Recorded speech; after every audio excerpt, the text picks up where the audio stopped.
Tales from Gen X Hell. I did a video back in December about my Christmas from hell. And this is around the same time frame. In fact, it's about maybe 6 months later.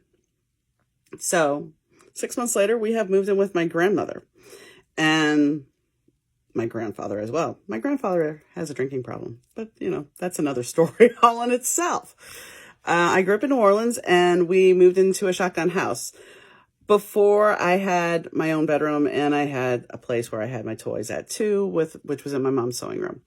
So now all my shit is packed. I get to sleep on the couch at my grandparents' house, which was, let's see. We lived in a shotgun house, so we rented it. I had the sofa in the living room. There was no door that separated my grandparents' bedroom.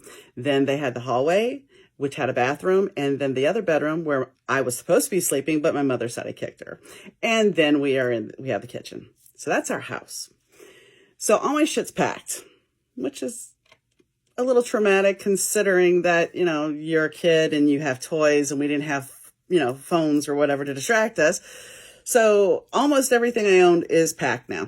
And nobody is really acknowledging that this little girl here is going through any kind of traumatic event. All the adults are too worried about everything else. And I'm not saying they shouldn't be worried about other things, but divorce wasn't as common as it is now. So it was like, whatever. She can do whatever. All right, fine. So I'm sleeping on the couch, like I said. Now I wonder why some of my back problems are the way they are. But hey, I'm Gen X. What the hell? And yes, I was a latchkey kid too, but that's another story too. We have so many Gen X hell stories, and I'm sure there's many Gen Xers that can say the same damn thing. Anyway, so I go to a private school. I know I'm fortunate. I'm not going to say anything. First time I'm wearing uniforms. So another big change. So we've left the neighborhood I had lived in most of my little childhood there. Let's see. I no longer am at the same school I had been going to for the last 4 years. Another big change. I see Dad whenever I see him because he's not always there anymore.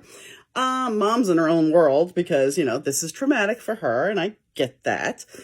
So now I'm going to a new school and my mother has taken it upon herself to cut my hair really super short.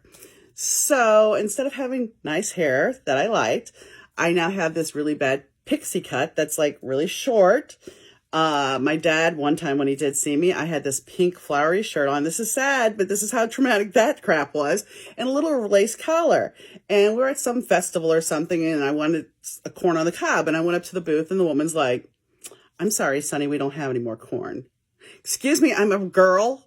At the time, it was very mortifying because I'm like, you could tell I was a girl and it was painful for me.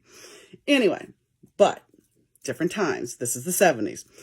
So the late 70s at that. So anyway, now we're in school and my 5th grade teacher, she taught us everything in one room except for American history. And she prided herself on being a disciplinarian. She prided herself on that. Anyway, so she gave us, if you didn't do something right, you got a demerit. And after 3 demerits, you got a detention. So nobody thinks that the little girl here is having any problems. Nah, she should be fine. She should be handling all of this just fine. Because, Gen X, what can I say? So I get the 3rd demerit. And I know that, and I should preface this, that I disappointed my mom once prior to all this and got beat. And she called one of our friends to come get me before she, quote unquote, said to me that she was going to kill me. But that's a story for another time. So that's in the back of my head that if I disappoint her with this demerit that is going to lead to a detention, that I'm really going to get in trouble. So I take it upon myself to forge her signature.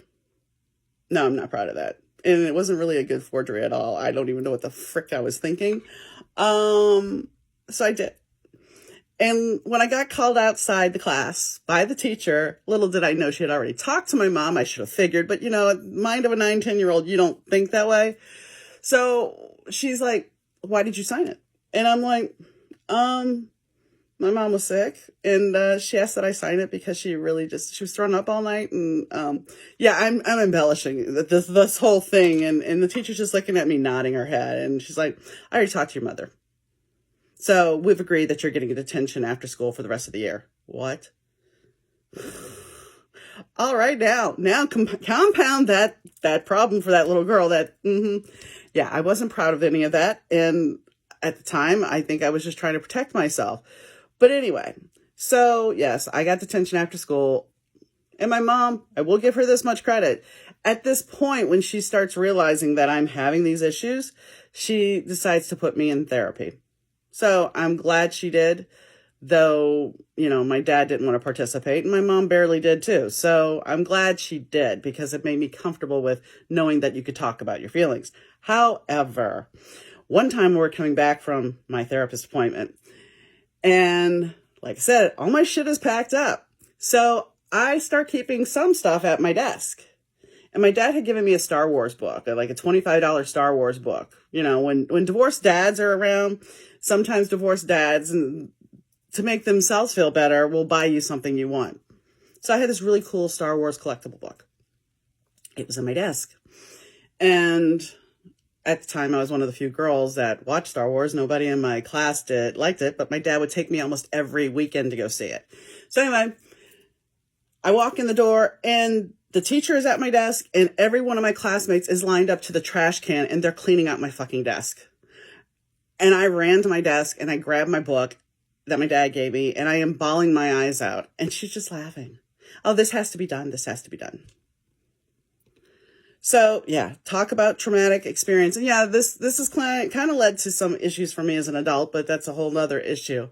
Because you get to it fucks with your head. It really fucks with your head. And then let me put the cherry on top for this one, because this broad, and I will say broad, she, at the end of the school year, decides to give every student a half of a donkey, a half of a jackass trophy with our fucking flaw. So when we have our quote unquote award ceremony in our class with our parents there, she calls us each up to give us this fucking trophy. And she looks at me and she goes, "I didn't know whether to give you sloppy or messy." Really? Fucking trauma. Really? Well, the worst thing that happened was we had the May 3rd flood down there, and I got stuck at school, which is a whole nother drama thing. But lo and behold, anyway, this caused my mom and her to become friends, and eventually I would live with this woman, which is a whole nother fucking story. But welcome to Gen X Hell. We have it for you. So, bye guys.